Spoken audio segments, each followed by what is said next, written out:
नमस्कार मित्रांनो, ठरलं तर मग या मालिकेच्या आजच्या भागात आता अर्जुन आणि इन्स्पेक्टर सावंत डॉक्टर सर्वच जण सीसीटीव्ही फुटेज पाहत असतात. आता ज्यावेळी हे सीसीटीव्ही फुटेज पाहिलं जातं त्यावेळी इन्स्पेक्टर सावंत म्हणतात, थांबा जरा मागे घ्या असं म्हणत आता त्या अर्जुनला म्हणतात, अर्जुन सर तुमच्या लक्षात येतं का ज्यावेळी कुसुमताई इथून निघून गेल्यात त्यानंतर इथे फक्त नर्स आलेली दिसत आहे, त्यावेळी मधुभाऊंचा मास नाहीये परंतु मधल्या वेळात नक्की कायच घडलंय हे तर या सीसीटीव्ही मध्ये नाहीच आहे. अर्जुन म्हणतो एक्झॅक्टली मला सुद्धा हेच म्हणायचंय. मग नक्की मधल्या वेळेत काय घडलं, मधलं सीसीटीव्ही फुटेज कुठे आहे? याचा अर्थ हे सगळं काही एडिट केलं गेलं. तर आता अर्जुनच्या सगळ्याच गोष्टी लक्षात येतात.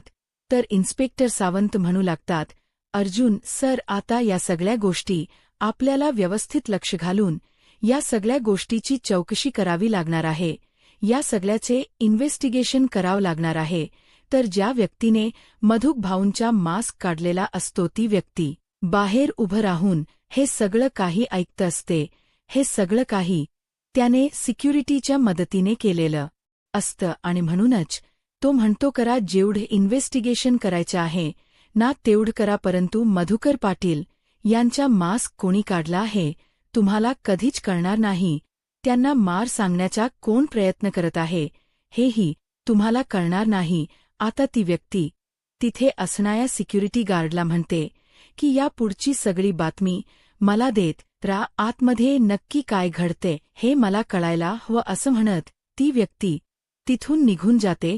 आता सांगितल्याप्रमाणे सिक्युरिटी गार्ड आतमध्ये जातो आणि आता आतमध्ये काय चालू आहे याकडे त्यांचा बारीक लक्ष असतो. इथे अर्जुन इन्स्पेक्टर सावंत यांची चर्चा चालू असते, परंतु सिक्युरिटी यांची नजर अर्जुनच्या लक्षात येते. आता अर्जुन त्यांना पकडतो आणि म्हणतो, हे सगळं काही तूच केलंस ना, आणि हे करण्यासाठी किती पैसे घेतलेस सायली? अर्जुनला थांबवण्याचा प्रयत्न करत असते, परंतु अर्जुन काही थांबत नाही. अर्जुन म्हणतो, बोल हे सगळं काही तू कोणाच्या सांगण्यावरून केलेस, हे कशासाठी केलेस बोल. त्यावेळी सायली म्हणते, अहो सोडा ना, परंतु अर्जुन काही सोडत नाही. इन्स्पेक्टर सावंत अर्जुनला म्हणतात, अर्जुन सर प्लीज सोडा, उगाच तुम्ही कोणताही निर्णय घेऊ नका. आम्हाला आमच्या पद्धतीने या सगळ्याची चौकशी करू द्या. अर्जुन सर प्लीज सोडा. अर्जुन काही सोडत नाही. सायली म्हणते, अहो तुमचं काय चाललंय, प्रत्येक गोष्टीत हे दुसरं टोक गाठलंच पाहिजे का? पण आपल्या रागाच्या भरात आपण काय करून बसतोय आणि आपल्या याच गोष्टीमध्ये किती अडथळे येऊ शकतात हे कळत नाहीये का तुम्हाला? आता हे बोलत असतानाच सायलीला त्रास होऊ लागतो. डॉक्टर, नर्स सर्वजण सायलीला शांत करतात, तिला बसवतात, पाणी देतात. तर इन्स्पेक्टर सावंत अर्जुनला म्हणतात, अर्जुन सर तुम्ही सायली मॅडमला घेऊन खरी जा खरं तर आता त्यांची काळजी घेणे गरजेचे आहे. इथे आहे त्या सगळ्या गोष्टी मी हँडल करेनच. इथलं सीसीटीव्ही फुटेज आणि इथल्या आल्या प्रत्येक गोष्टीची मी कसून चौकशी करेन, तसंच इथल्या सिक्युरिटी गार्डची सुद्धा मी चौकशी करेन. तुम्ही काळजी करू नका. आजच्याच नाही तर प्रत्येक दिवसाचं सीसीटीव्ही फुटेज मी चेक करेन आणि त्यात नक्की कोण व्यक्ती इथे येऊन गेलं हेही मी शोधून काढेनच. आणि हो, इथे मी एक कॉन्स्टेबल सुद्धा ठेवेन, त्यामुळे तुम्ही अजिबात काळजी करू नका. अर्जुन म्हणतो, बरं ठीक आहे असं म्हणत आता अर्जुन सायलीला घेऊन जाणार. तर सायली अर्जुनला म्हणते, अगोदर आपण मधुभाऊ आणि कुसुमताई यांना भेटून जाऊ. अर्जुन म्हणतो, बरं ठीक आहे. आता सायली आणि अर्जुन तिथून निघालेले असतात. तर दुसरीकडे सुभेद्रांच्या घरी आपल्याला पाहायला मिळत कल्पनाई प्रतापरावांना म्हणतात, अहो आताच माझा सायलीशी फोन झालाय. सायली मला म्हणाली की आता मधुभाऊ अगदी ठीक आहे. प्रतापराव म्हणतात, बरं ही गोष्ट खरंच खूप छान झाली. तर त्याचवेळी आता विमलताई गोलूला घेऊन येतात. गोलू खूप रडत असतो. कल्पनाताई म्हणतात, काय झालं बाळाला? गोलूवरी का रडतोयस असं म्हणत कल्पनाताई त्याला शांत करण्याचा प्रयत्न करत असतात. तर आता अश्विन म्हणतो, काय झाले गोलूला? गोलू एवढा का रडतोय? प्रतापराव म्हणतात, अरे त्याच्या पोटात वगैरे दुखत तर नसेल ना कल्पना. ताई म्हणतात नाही हो.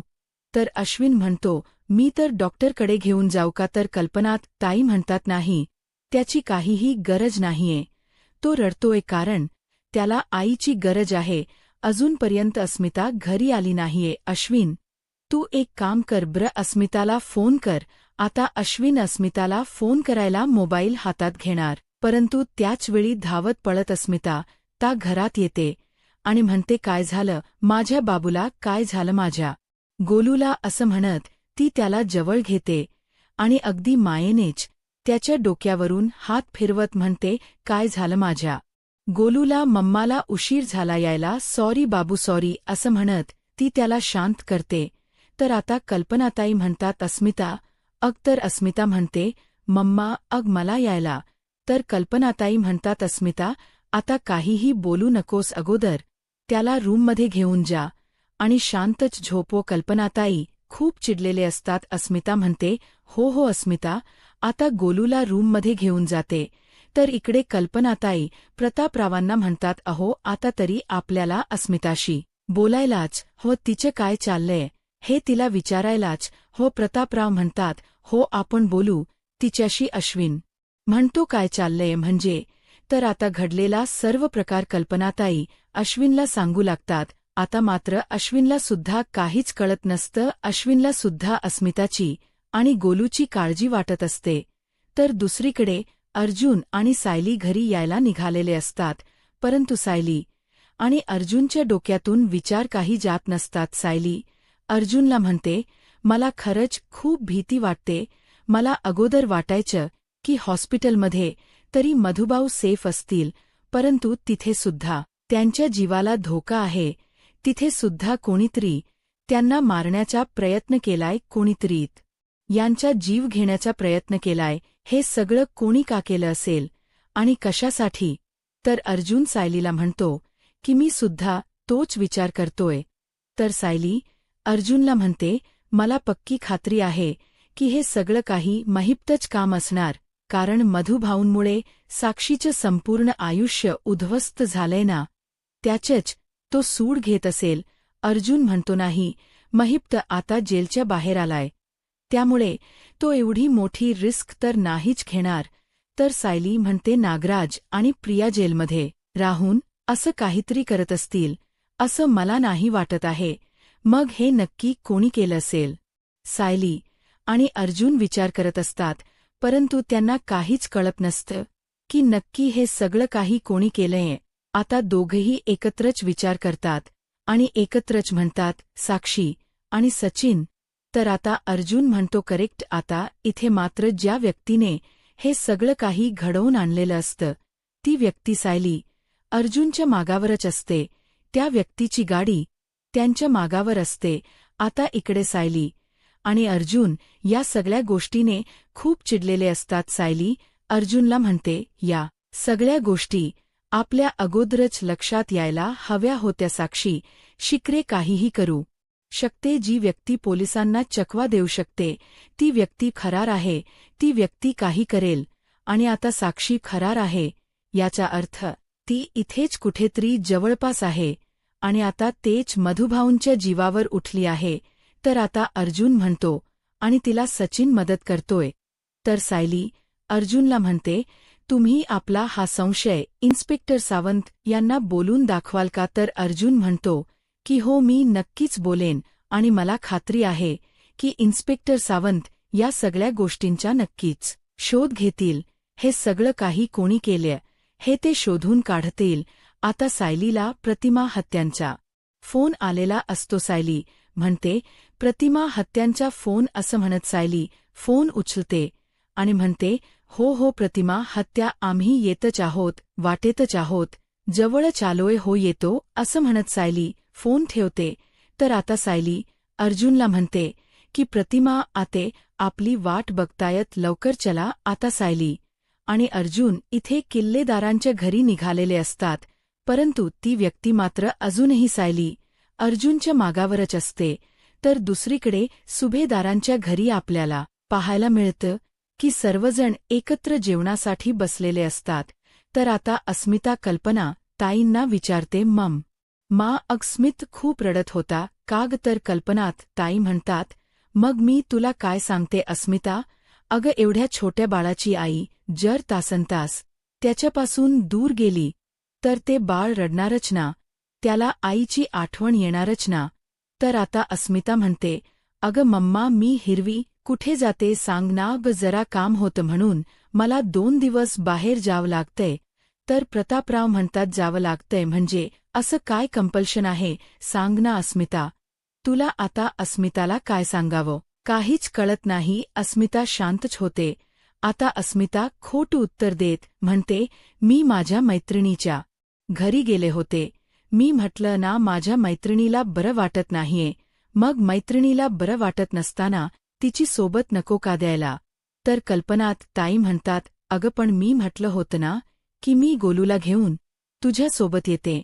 तर आता अश्विन म्हणतो, हे बघ अस्मिताई, पुढचे काही महिने तरी गोलूला तुझी गरज आहे, त्यामुळे तू जिथे जाशील तिथे तुझ्यासोबत गोलूसुद्धा असला पाहिजे.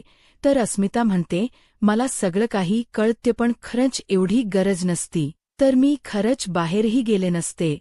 तर कल्पनाताई अस्मिताला म्हणतात, आता कानाला खडा लावायचा, आता इथे तिथे जायचा, कुठेही प्लॅन करायचा नाही, विचारही करायचा नाही, आणि हो जावंच लागलं तर गोलूला सोबत घेऊन जायचं, कारण आई करता गोलू रडतोय होतो आणि जेवणासाठी येतो. आता अर्जुनला सायली किल्लेदारांच्या घरी आहे हीच गोष्ट विसरून गेलेला असतो. हीच गोष्ट त्याच्या लक्षात नसते आणि म्हणूनच अर्जुन आवाज देत म्हणतो, बायको चल, मला पटकन जेवायला वाढ. आणि तू जेवलीस का नशील, जेवलीस तर चल माझ्यासोबत जेवायला बस असं म्हणत आता अर्जुन सायलीला हाका मारू लागतो. आता अर्जुनच हे बोलणं पाहून कल्पनाताई, प्रतापराव, अस्मिता, अश्विन सर्वजण अर्जुनकडे पाहतात. अर्जुन म्हणतो, काय झालंय तुम्ही माझ्याकडे असे का पाहताय. तर अस्मिता म्हणते, अर्जुन आता मी सायली सारखी दिसू लागलीये का. तर अश्विन म्हणतो, नाही नाही तू नाही, आता मी सायली वहिनी सारखा दिसायला लागलोय असं मला वाटते. आता सर्वजण अर्जुनची मजा घेत असतात. अर्जुन म्हणतो, तुम्ही सर्वजण मस्करी काय करताय, म्हणजे मला बायकोशिवाय राहण्याची सवय नाहीये ना, म्हणून मी जरा असं बोललो, कारण मी विसरून गेलो होतो की माझी बायको आता प्रतिमा आत्यांच्या घरी आहे.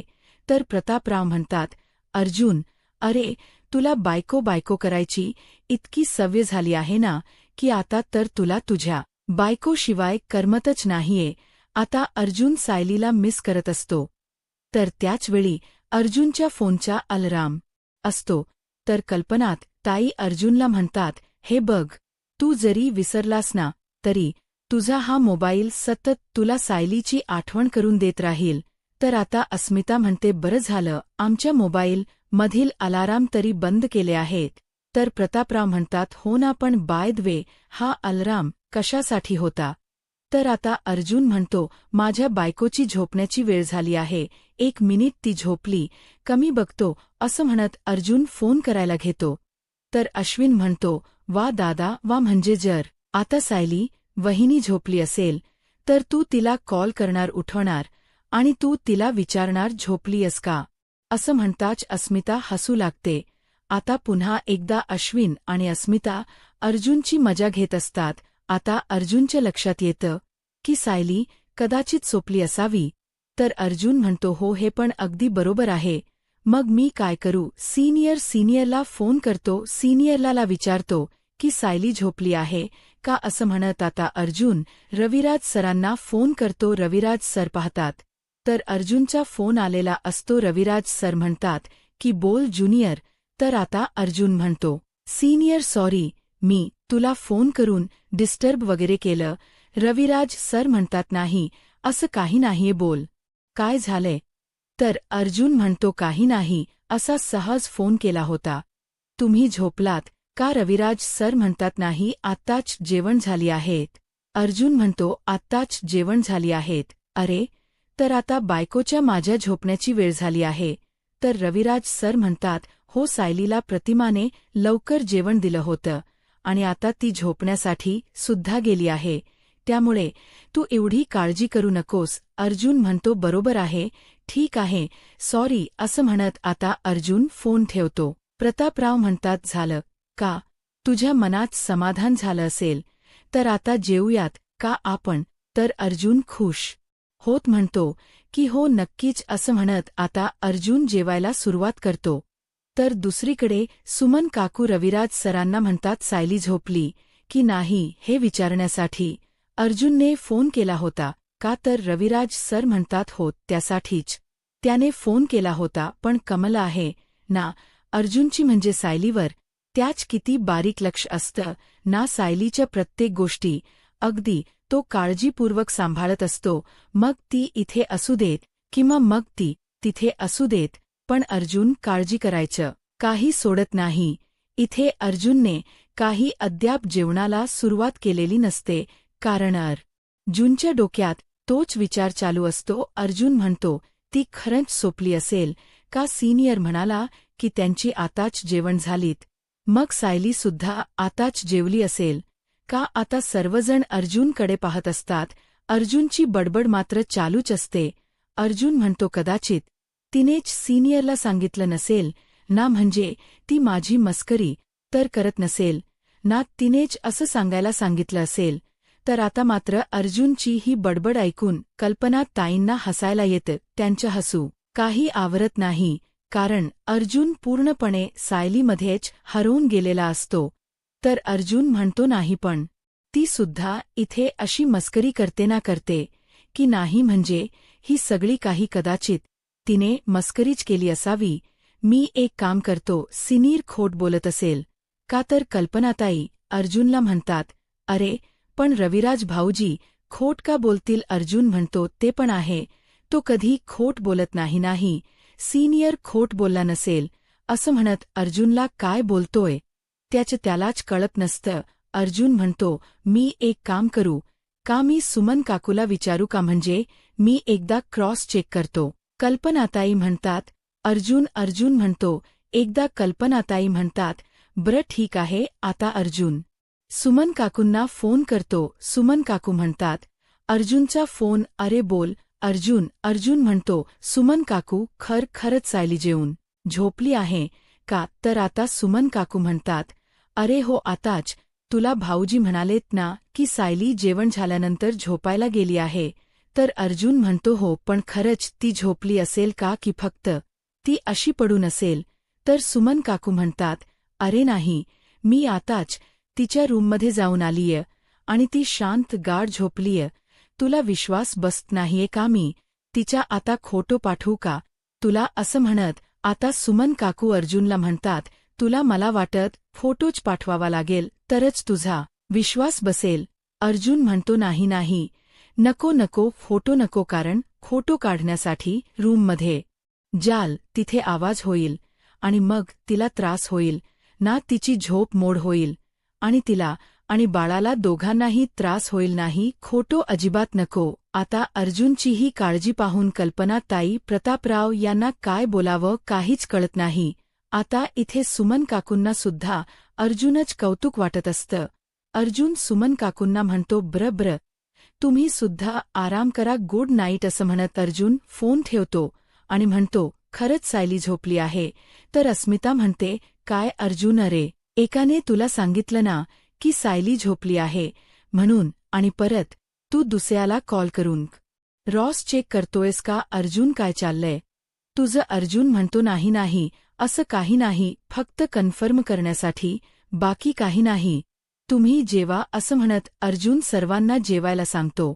पण त्याच्या डोक्यात फक्त सायलीचे विचार चालू असतात.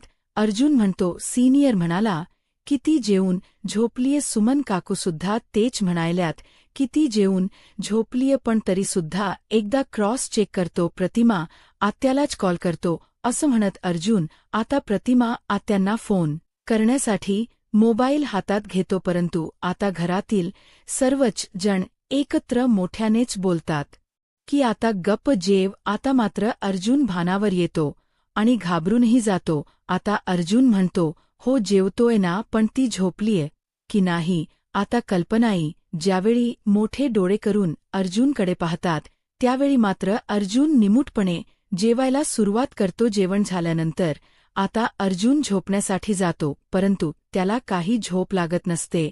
अर्जुनला सतत सायलीची आठवण येत असते.